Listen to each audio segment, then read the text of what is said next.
Hi guys, and welcome back to the channel. Today's video is going to be on the modifications we're doing to our EVO 9 wagon.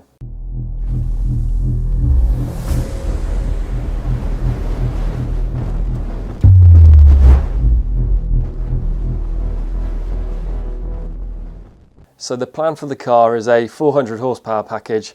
The sweet spot on these EVOs is like 400 horsepower, 400 torque. So that is the plan. Let's go and get into it.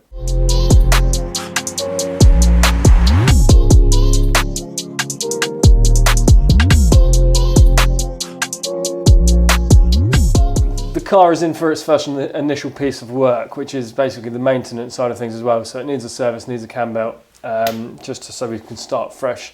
And the decision was made, do we go with the turbo at the same time and do the performance modifications while we're at it? And it's going to make sense time-wise and sort of all flows better, doesn't it? I think if we do it all. Yeah, you're already in there, you already sort of got half it apart, Yeah. so you might as well just crack on and take it apart even more and get on with it. Otherwise you just kind of got to undo what you might have done to begin with earlier on or later on down the line and sort of create more work for yourself. So Perfect. Man maths, it's more efficient. More efficient. Do it in one hit.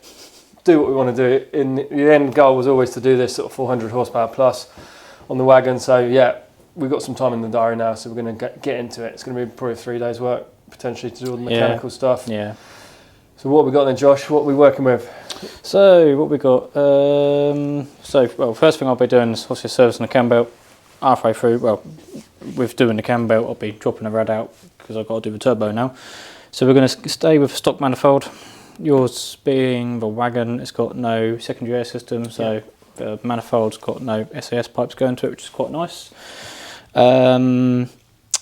So basically it'll just be a case of swapping over the stock turbo with this turbo once most of the cam belt stuff is done and just sort of building that lot back up. Yep. At the same time, we're going to do the intercooler kit, which is a bolt-on kit from HKS, so it's quite a big intercooler. Comes with all the piping. We haven't got it in the video, but it's over in the box. So that comes with all the upper piping, lower piping, etc.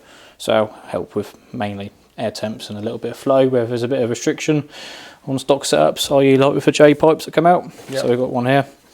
So normally on a 9, this is metal and a slightly smaller diameter. I don't know what they are off by heart, but basically these just give you a little bit of a extra room to play with. What we got else? We're going to stick with the stock airbox because they're not really that restrictive. Normally it's for piping afterwards, after the math. Almost like going back to the early days with the 6s and the 5s where you've got that sort of rubber kinky elbow pipe, whereas you've got a metal pipe on there. Not got many restrictions on it. So we've got a replacement air filter for that because yours is falling apart. Yep. Fuel inside. Fuel pump, drop-in pump, just a 340, nothing special. That's what we normally do on anything. That is anything more than what do we normally do? Sort of stage 2, 3. Yeah. Basically, it's not, if you haven't got one, we normally put one in. That's normally our restricting factor on power, isn't it? When we get to that level as well as a fuel system. Yeah, so. Fuel system, and the big one is the injectors. So we've got a set of old school RC750s here. Plenty good enough for the job. That's what normally holds us back. That's what I found anyway. I've tuned quite a few EVOs now, and most of the time these days I'm not comfortable pushing the fuel system any further than 90%. Injector duty, and depending on the setup and how well things are flowing, you'll be seeing 90% by like 370, 380 horsepower easy. So we'll be pushing the boost a little bit on this one. Within a safe margin, so we keep the rods in it. It is a 9 engine.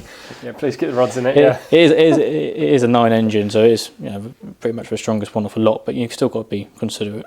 So yeah, of course. Yeah. And I think we were going to fit this to the 7 at one point, but it never got done. So we're going to fit it to this. Yeah. But it's all quite nice stuff. That radium fuel rail, fuel regulator. It's quite nice for this setup because it keeps it all compact, and basically this ends up sitting on the end of the rail and makes it all like a nice drop-in. Lovely, yeah, it's nice package. Nice quality stuff, that radium. So that should basically finish it off, hopefully quite nicely, and it'll all be tuned on the stock ECU for now.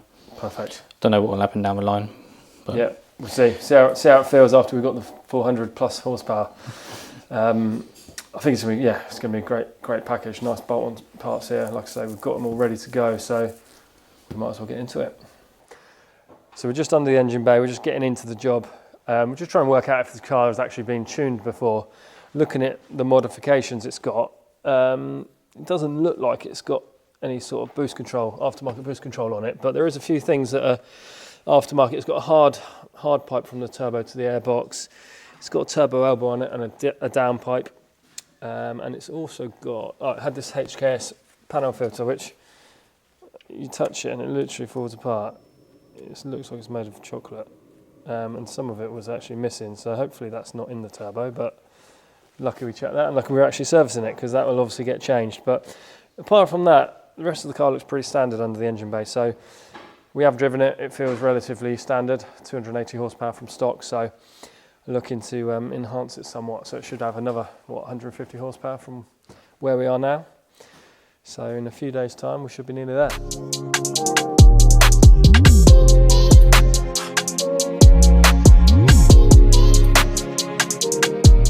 So all four are pretty alright. One's a tad bit lower, but the engine is stone cold. We normally do it when it's warm, so I'm not too worried about it. It's low mileage anyway. So we've got 10.2 bar number 1, 11 bar number 2, 10.8 number 3, and 11 bar number 4. So either way, it's still less than a bar difference across all four anyway, so I ain't really too worried about it. But normally I would do it when the engine was warm.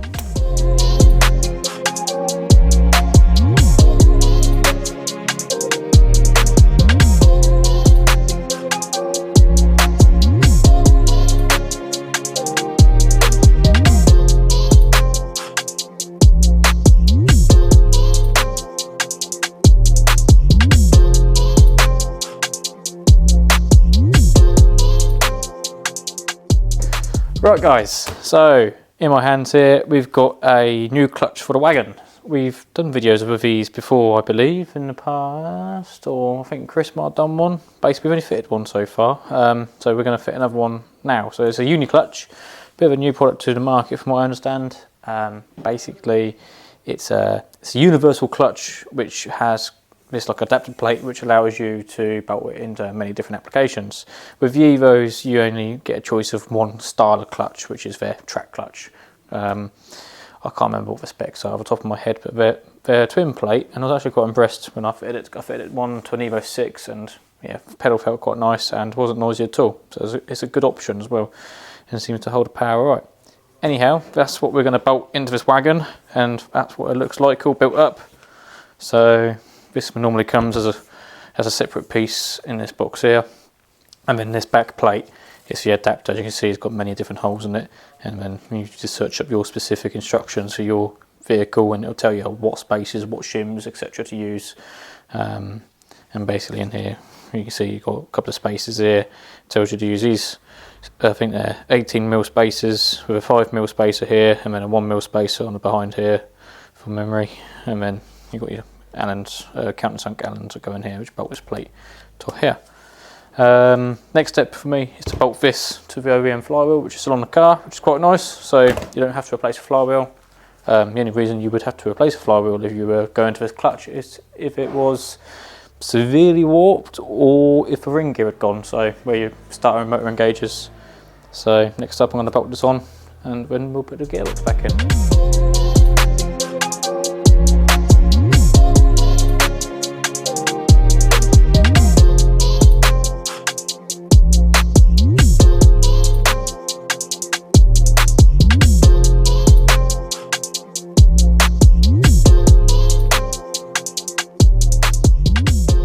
Right, it's another day. Easter weekend's been and gone, so I hope everyone's had a nice Easter.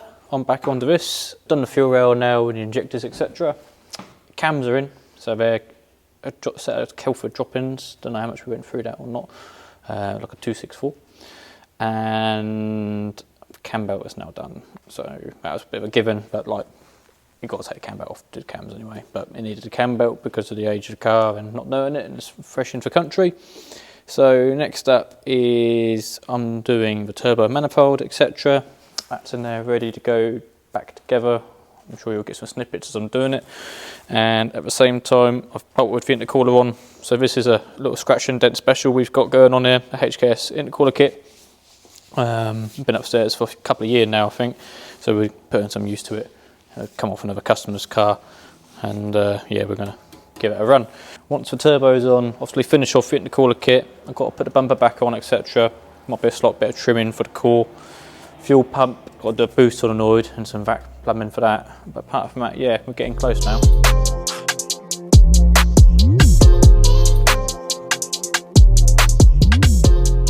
Car's now all back together, so we've got the front bumper on. Whilst we had the front bumper off, we took the opportunity to take all the metalwork off of the cover, so to say. So all the grille, support bar at the back sort of thing. We took all that off and had it painted. We've got another unit where we do like the restorations, etc. So Elliot blasted and painted that to make it look all nice and new. So it's nice. Minimal trimming needed to get the bumper to fit with the intercooler, which is quite nice. So that's all worked out well. All the fluids have been topped off and bled up. So oil, coolant, had an oil change. Granted, because I had a full service with all the other bits and bobs. All seems well. It's now been running. So to begin with, I had to get a base map on it, sort that out, get it up and running, set the base fuel pressure. That's basically, you just set it to 3 bar or 43 psi on something like this with no vac reference attached. Done that, I've got it up and running, done a few tweaks. I've given a bit of a road test, a bit of a long one, just to burn off all, like copper greases and assembly oil and all that bits and bobs, because we've done quite a lot of work on it and make sure there's no leaks. So everything seems to be good. I'm happy with that. Temperatures are holding, and the clutch feels really nice actually. So it's got that uni clutch in there. Yeah, and that's about it really. So next up, we'll be taking to the dyno at some point. At some point, it'll be having some suspension work. So we'll see how we get on. So next what we're going to do is suspension stuff. As you can see, we're going to put O-lins in. So I'm going to strip out the original now. I've also done, if you come have a look over here, I've done drop links and I've done toe bushes because they had play in them. So next is going to be to drop the suspension out and then fit the O-lins in and then do a geo. So let's get cracking.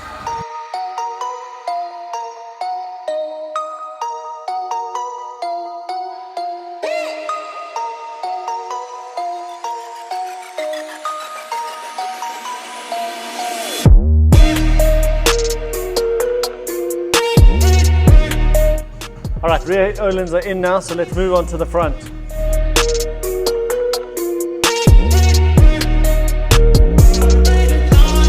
Next thing I've done is I've changed the steering wheel for Chris. As you can see, he's got an Alcantara one from the stock standard leather one. Quick, easy change and makes a massive difference.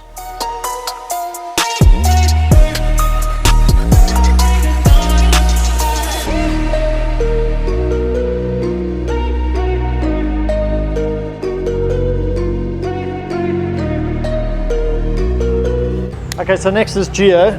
We put the coilovers on, we've done the bushes, we've done suspension upgrades, now we've put the wheels on, brand new tires. Finish the geo and then maybe go to cafe in the machine tonight, take the car for a drive.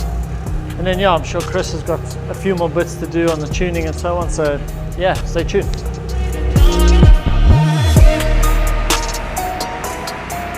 Right then guys, so we are on the dyno. So it's actually the second time we're on dyno. First time we didn't even film it or catch anything because unfortunately the dyno wouldn't hold the tyres that was on the car. So we've come back again with some new tyres and we're doing a lot better. So I've done a bit of road tuning on this to confirm a few things on the road before coming here. I was happy, so we've come here, got here early, got on with it. And yeah, off the bat we was up in the high 300 horsepowers without even trying. And basically at the moment we are now looking at this dynograph over here. We're at like 1.8 bar on this hybrid turbo. Fueling's mint, yeah, fueling's good. And looking at the torque and the power, we're just a touch under 400 horsepower, 340, 350 foot-pound. So it's vary back to back. It's quite hot at the moment because I've been doing a lot of back-to-back runs. But I'm pretty happy with where it's at. This dyno can be a bit of a heartbreaker as well when it comes to power. So I always find that if you go to other places, you always find that it's like 20 horsepower, sort of less sort of thing. Because with the mods it's got with the cams and the hybrid, etc., you know, it should be a little bit higher, I'd imagine. It'd be nice to test on another dyno just for comparison, because not a lot of other EVOs I see has power runs done on a Maha. But compared to basically what we see, you know, with our other cars that we tune, etc., I've seen quite good gains here. Car seems quite happy, and yeah, it's not taking too much work, to be fair. And if you look at the dyno graph, where the pink line is at the bottom is your boost, and basically that's at 1.8 bar. On a stock 9 turbo, towards the back end, like 6.5 grand plus, you would see that fall off. So the reason why we managed to make a nice steady power up top is because the turbo, being a hybridised turbo now, is flowing a lot better. So towards the back end, it's not running out of puff, it's able to hold a boost, and rather than, you know, in the mid-range being like 1.6 bar, falling off to like 1.2-ish, on this I can hold a 1.8 bar flat pretty much. Yeah, it drops off a tiny bit looking at it, but like, I mean like 0.1 of a bar, so yeah, it's really good.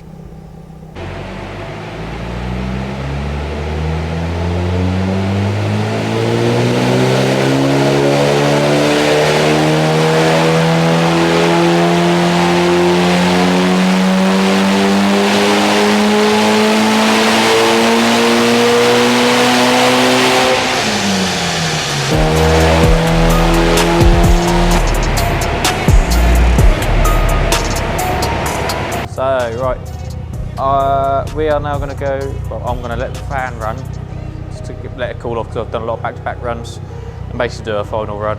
Don't normally need to do that, but just want to make sure that everything's alright once, you know, it gets a bit cooler, intake temps, you know, back to normal sort of thing. Almost call it like a glory run, shall I say, just to see what sort of numbers we get. The trouble is, with this dyno, we do struggle with traction sometimes, so the longer you leave it, you go to do your glory run, and then you end up wheel spinning, and then you get a false support anyway, so we'll see what happens. We're pretty much finished now. Well, not pretty much, but we are finished. Basically, in front of me I've got a graph. Basically, it was the best graph I had. Not much has changed since from it. The only reason why power might have dropped down from runs after that was just repetitive runs and it getting hotter and hotter. But yeah, it made 408 horsepower, 330 foot-pound of torque. Torque was a little bit lower, but I did manage to pick it back up by putting a bit more boost in the mid-range afterwards, which I can show. He picked up about 340 and still held the same sort of power. I do really struggle with this dyno when it comes to getting it a grip in the mid-range, so getting back-to-back results is difficult when you're letting things cool off, because when your tyres get colder. But yeah, we can go back to this graph here, and that is basically what we left off with. The fun fact is with this is I always use British horsepower units, so as in brake horsepower to crank and then foot-pound of torque. If I actually move it over into SI, which quite a lot of other people use, and goes back to the same graph, you can see it looks completely different, because conventionally, normally you would see the torque and the horsepower cross over at 5200 RPM, but on this set of units it won't. It displays the torque in Newton meters, that's why. But you can see it's also crept up in horsepower as well. So it's always discrepancies, dyno to dyno, units to units, days to day, how you strap the car down. It's always a difficult one, so to speak. But all we do is use it as a tool, and going by experience with this tool in the past with other cars, it's making good power, and you can really see where the cams and the turbos has come to life, to be fair. So I'm quite happy with that.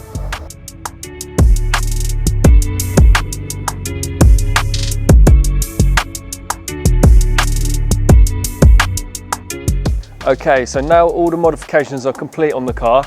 We're nearly ready for its first drive, but before we do that, we want to hot wash and wax the underside of the car. Because it's a fresh import, if you saw the previous video when we imported it, we showed a little bit of the underside. So the underside's in very good condition, rust free. So we just want to wash off just the road grime, and then cavity wax and clear wax the underside.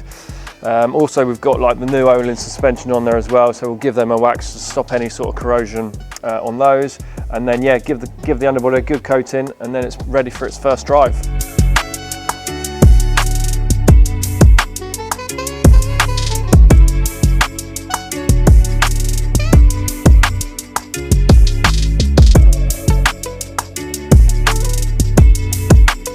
So as you have just seen, the car is now waxed and fully protected.